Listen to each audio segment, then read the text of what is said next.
আবার হরতালের ডাক দেবেন আর মানুষ তাতে লাফ দিয়ে পড়বে।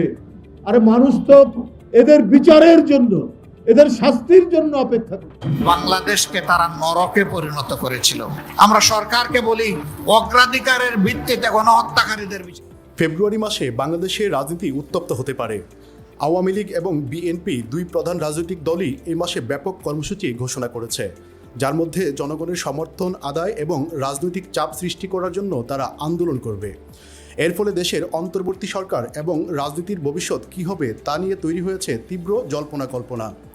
ফেব্রুয়ারি মাসের শুরু থেকেই কর্মসূচির মাধ্যমে রাজপথে নামতে যাচ্ছে রাজনৈতিক দলগুলো, যা দেশের পরিস্থিতিকে নতুন দৃষ্টিকোণ থেকে পর্যালোচনার দিকে নিয়ে যেতে পারে।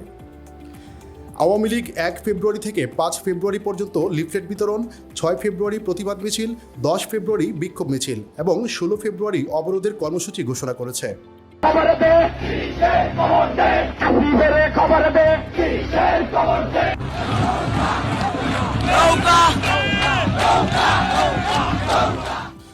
আঠারো ফেব্রুয়ারি সকাল সন্ধ্যা সর্বাত্মক হরতাল কর্মসূচিও ঘোষণা করেছে দলটি। আওয়ামী লীগের উদ্দেশ্য অন্তর্বর্তী সরকারের পদত্যাগ এবং জনগণের দাবি পূরণের মাধ্যমে তাদের অবস্থান শক্তিশালী করা।